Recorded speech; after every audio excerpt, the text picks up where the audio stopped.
Boa noite, boa noite, boa noite, gente. Renato Leão falando. Canal Vasco 68. Eu peço para que quem não é inscrito que se inscreva, porque ajuda, né, a divulgar o site, ou a página.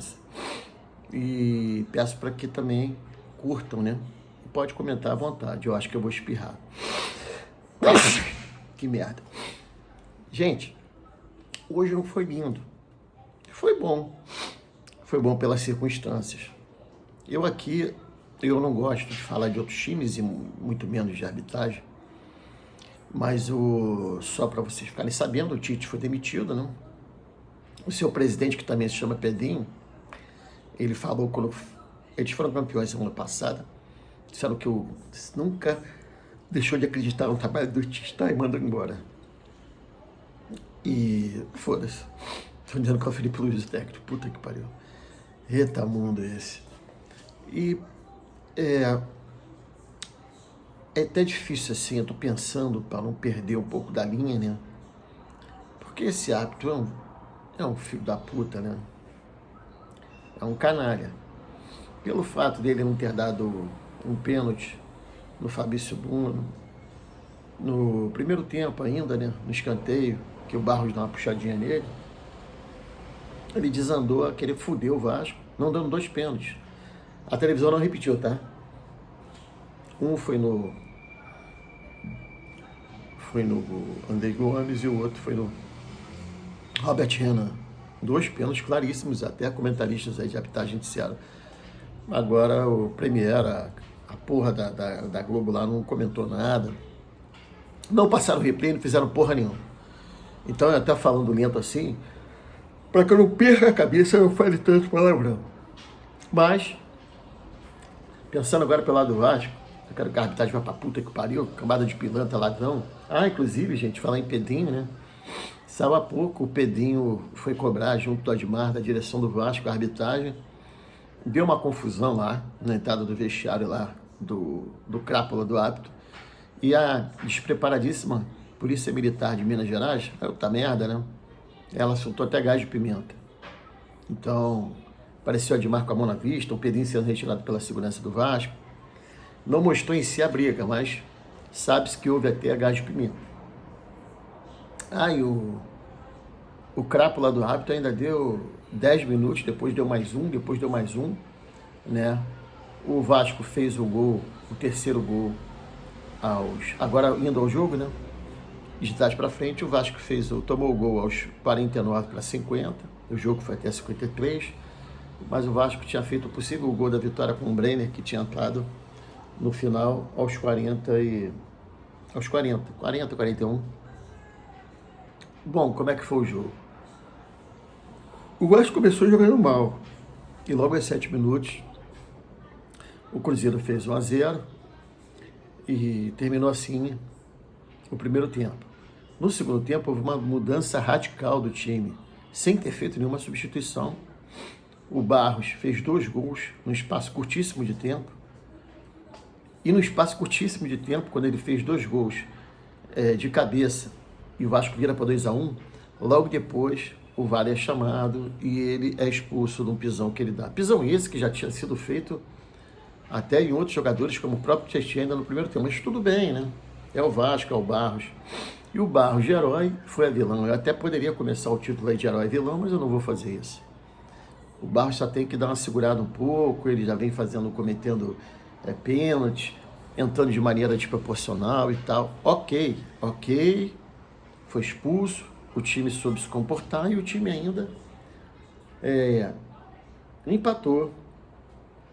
O time ainda o Vasco ainda fez a virada e o Vasco sofre o empate. Tomamos 3 gols de cabeça, coisas que têm que ser corrigidas, mas vale a pena aqui acrescentar que o Renato, o que ele fez? Quando o time estava com -1, ele colocou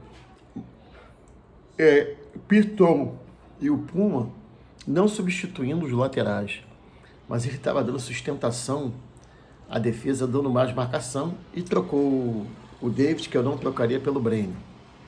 Como eu achei que no intervalo, não é porque ele fez 2 gols, mas eu tiraria o Barros também. Mas o Renato sabe o que está fazendo. já se viu o trabalho do Renato em pouco mais de 10 dias, a diferença, o time ganhando do Palmeiras, ganhando bem, jogando bem, e hoje, apesar de não ter jogado bem no primeiro tempo, no segundo tempo o time se transformou e com menos um ainda conseguiu empatar, um empate esse conseguido pelo Cruzeiro na Bacia das Almas. Pela circunstância do jogo, pela arbitragem do Crapo, foi um ótimo resultado, né?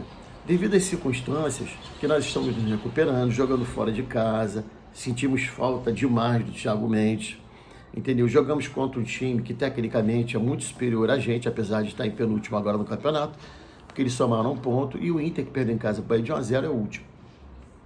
Estamos agora estacionados lá em 15º lugar. Iríamos para 11º ou 12º, talvez, com a vitória. Mas não quero dizer que a gente está no início, ainda foram 6 jogos que nós fizemos. Mas estamos no início do trabalho do Renato.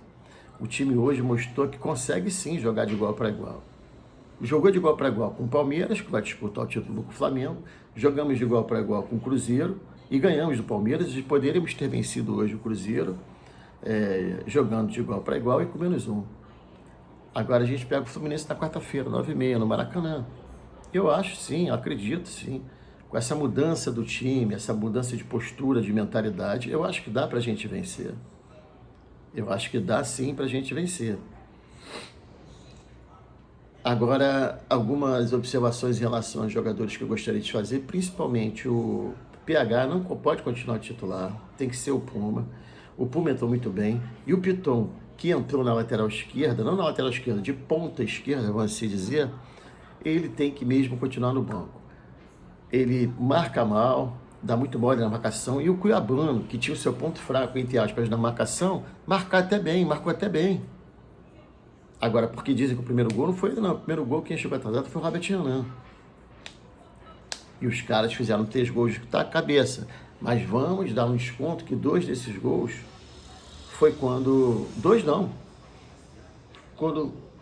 sim. 2 gols que a gente tomou, a gente ainda estava com menos um e sofrendo muito com a bola aérea. Porque, porra, era o que restava os caras. O time estava marcando bem. O próximo jogo, né? A mudança óbvia vai ser, não é nem porque foi expulso, mas é o Thiago Mendes. O Barros, mesmo que eu não tivesse sido expulso, ele ia para o banco. Vai formar com o Thiago Mendes. O Hugo Moura se ouve bem no jogo. Ele deve começar realmente com o Thiago Mendes. A maneira de jogar do time com a formação ainda não vai mudar. Vai ser Thiago Mendes, Hugo Moura e o Tietê. E a mudança que eu faria, particularmente, eu colocaria o Puma no lugar do PH. O PH hoje, gente, ele não foi mal não, ele foi horroroso, horrível, muito mal. Então, pelas circunstâncias do jogo, na minha opinião, vocês podem dar a opinião de vocês, o resultado em si, ele acabou sendo bom, né? Dá um pouco de frustração, porque eles fizeram gol já na Bacia das Almas, mas pensando bem, né? Imagina como ele deu 12 minutos, se os caras fazem o gol aos 52. Aí que a gente... não, 52 não, eu tô ficando maluco. Imagina se eles fazem o gol aos 56. Né? Ele deu primeiro 10, 55, 56. Eu pelo menos, vai ficar mais puto ainda.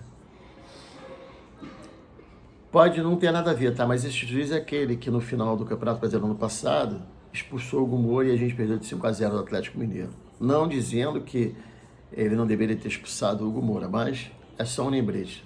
Juiz caseiro, filho da puta. Bom, gente, uma boa noite a todos. Eu peço mais uma vez para quem não é inscrito que se inscreva, dá essa força e dá uma curtida e pode comentar. E agora sim, eu acredito que a gente, do jeito que está esses 2 jogos, eu acho que a gente não deve, tá? Tudo é uma incerteza, que a gente não deve sofrer para permanecer na primeira divisão. Do jeito que a gente jogou esses 2 jogos, a gente vai brigar por coisas melhores, né? Uma boa noite a todos. Que Deus, Jesus Cristo, Nossa Senhora, o Espírito Santo de Deus, todos os santos e todos os anjos, abençoe-nos e vossas famílias.